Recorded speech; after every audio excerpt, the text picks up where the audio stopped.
If you haven't realized, is that One Piece has just become this one huge game that is being played by a multitude of amount of players, and everybody is in a race for the same thing. They all want the same thing, that is the One Piece. However, we just seen some things in the recent manga chapters that we all been waiting to see forever. Like we've been waiting forever for Luffy to have somebody at his feet. When the last time we seen somebody at Luffy's feet? Like, not just because they were tired or they were sleepy, they were hugging him or asking him for help, but truly defeated and laid at his feet. This is what we've seen in this boss hell of a chapter that just passed.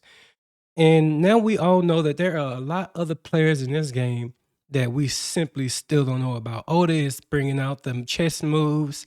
We don't see anybody who's moving in the background. All we know that they are moving. They are constantly moving. And we still don't know what the hell happened to Blackbeard in Law Battle. Hello? Oda, if you're hearing us, can we get a little glimpse of what's going on with that battle? We don't want to come in. We don't want to see us a chapter where we are just seeing the winner of the battle and we never get to see the actual battle. However, now I will make an exception if and only if you decide to animate the whole battle, giving us more length on the series of the One Piece this last saga, which would actually not be a bad idea, considering the fact that One Piece is almost over.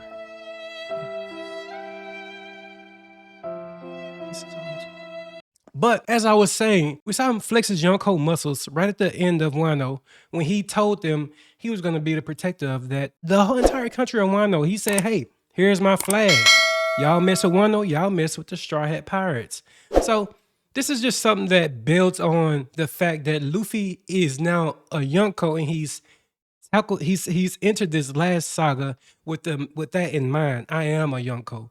So with that being said, Luffy and Zoro they have pretty much shaken up the world of One Piece. So we know wherever they go, they are going to be a force to be reckoned with. We've seen Luffy literally toy with Rob Lucci, playing with him in Gear 5th. Now, does that go to say that Luffy has mastered Gear 5th? No, because he still has some underlying issues as far as dealing with his stamina. And we're still going to have to see how he will be proceeding as far as how he's going to deal with the blowback of the Gear 5th. Because we still don't know, because that makes him really vulnerable. So Luffy and Zoro are going to have to pretty much be the people who are able to carry him when he's not able to move himself. Like literally, they're going to have to be able to carry him. Now Zoro, he was given like he's on a ship and he's literally getting attacked, or he's about to be attacked by Kaku and Rob Lucci. However, Zoro being Zoro don't care. He's the king of hell at this point. And he's looking at Rob Lucci, and Zoro is dead set on protecting the ship. And Zoro is not going to let anything happen to the Sunny. And you know that. I know that. Everybody in One Piece world know that. And I was actually thinking that Zoro could actually take on Rob Lucci and Kaku at the same time. However, due to plot, due to not yet, because I know for a fact that if you want to be the king, if Zoro truly wants to be the world's greatest swordsman, he needs to be able to take on a person like a Rob Lucci or in the Kaku at the same time. It just makes sense. And we've seen what Mihawk did during the war arc, where he sliced an entire wave with his swing of his sword that sent shivers down everybody. It's just the Conqueror's hotkeys and his swing, and it shivers down everybody. Now, that just goes to the fact to say, Luffy, Zoro, these guys they're it. They have these guys freeze frame. They have these guys laying at their feet, bounded. Rob Lucci and Kaku, and they're just sitting on the couch, leaning back, like, another days of hard work, just kicking the strongest government employees' asses. It's just that it's given macho Randy Savage. Oh yeah, like you got to understand that these guys came a long way from getting bullied by these guys for them taking and robbing right up underneath their noses and them not being able to do anything about it, to being able to put these guys at their feet while they sit back and kick back and catch their breath. Not because they were fighting them, but just simply because they're exhausted. I mean, you know, that's what it is when you're putting in the good hard days of work. You get exhausted by the end of it. So Stussy is a new player in this game, and Dr. Vegapunk actually, I'm sure he cloned her, but this is what it means to be a new Yonko. When you flexing your Yonko muscles, this is another thing. This is kind of like to remind me of the Doflamingo and Kaido relationship. You got Doflamingo, who is a subordinate to a Kaido, and Doflamingo in his own right is just as strong as anybody I've known, like we know in the One Piece world. But then you got a Kaido, you got to go through a Doflamingo to get to a Kaido. And that's what we saw with Dressrosa leading up to Wano and Zou, the Zou arcs. So now we have Luffy, who has a direct connection with Dr. Vegapunk. Who Dr. Vegapunk has a direct connection with who? The Revolutionary Army. Now you're looking at Yonko Luffy in a whole different entire light. They're getting ready to declare war.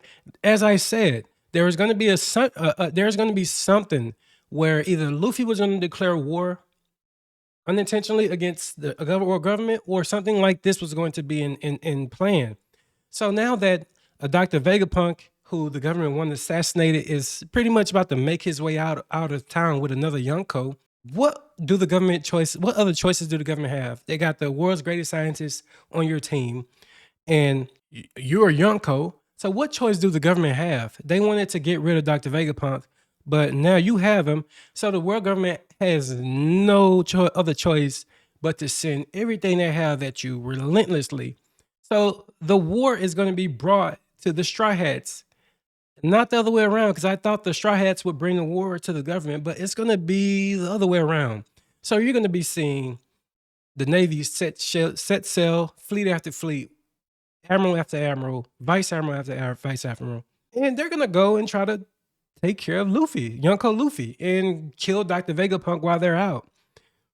You know, they want to make sure they recapture, or save Dr. Vegapunk, but they actually want to assassinate him. So we all know what's going on here in this One Piece world. This is getting set up for a major reveal. Kuma has a lot more to do with this story than we actually originally intended for him to be in, which is kind of weird, because when we saw him in Archipelago, he was damn near a cyborg, but then he does things like what he's doing now. He's climbing the wall to marry Joey's. Why? And we know that Kuma is of a special race. So I'm thinking more so he has something to do with the ancient weapon, maybe Poseidon, maybe he's a key. Maybe he can be cloned, the new cyborg Kumas, the Mark IIIs, maybe they can be made into ancient weapons, or miniature ancient weapons, to go ahead and send them out into the pirate world to eradicate the pirates. Maybe that's what they're after. And now that you think about it, maybe Dr. Vegapunk can be replaced. Why wouldn't he be able to be replaced? Maybe there is a guy who infiltrated Dr. Vegapunk's lab, and he's now causing all these distractions and all these sabotaging everything. And now it's time for him to make his move, to make his new interest in the world, because why else would this be happening? Why else would they say, yep, it's time to assassinate Dr. Vegapunk after all this time? Because they found a replacement for him. That's the only reason why. But Dr. Vegapunk knows too much. They can't replace him quietly. They have to replace him entirely, because he knows how to get to the One Piece. He knows a lot more than he's giving. And the government knows that. So let's get rid of Dr. Vegapunk. But however, Yonko Luffy is here to save the day. And we all know what happens when Yonko Luffy is messed with, and you mess with one of the people on his crew. So if Dr. Vegapunk says, hey, Luffy, let me join your crew, then guess what Luffy's going to do? He's going to hard-headedly protect him. No matter what, he's going to treat him as a Robin. He'll treat him as a Usopp. He'll treat him as a Sanji. He's going to go to the world's end. He'll go by himself. He'll tell Zoro, Nami, oh, yeah, I just need y'all to. That's it. We're going to go and we're going to go do this. We're going to infiltrate and get out. And at the same time, we're going to cause a lot of hell. We're going to gain new friends, new enemies. And that's how we're going to proceed about this One Piece treasure, which is, we all know as the One Piece. We don't know what the One Piece is, but we know that it is a thing. Because Whitebeard mentioned it. I don't even know who Luffy can avoid at this point. Who would he avoid? Would he avoid the Admiral?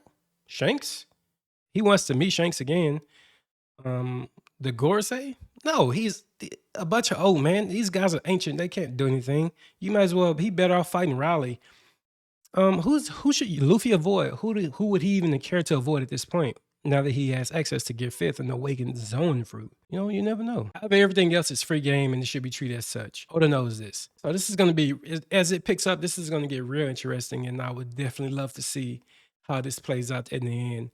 So yeah, man, you guys let me know in the comments down below. Let me know what you guys think. Is there a replacement for Dr. Vegapunk that have not been revealed yet? Or is the replacement for Dr. Vegapunk already is on the island?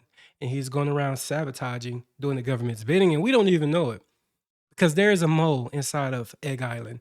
And whether or not it's Dr. Vegapunk's one of Dr. Vegapunk's clone, which I don't think that it's one of the satellites, the satellite Vegapunks. I can't be 2 or 3 because that will require some type of movement on the government's end to actually be smarter than Dr. Vegapunk, and we know that's not it. So I think it's somebody who's already learned from Dr. Vegapunk, probably already know how to infiltrate and learn Dr. Vegapunk's secrets because he was able to infiltrate and learn about him for such a long time, and he haven't been revealed yet. So you let me know, guys. You guys, let me know what you guys think. Leave a comment in the comment section below. If you like my content, make sure you do me a favor, do yourself a favor, and hit that subscribe button for me. And until next time, guys, I'll see you later. Peace out.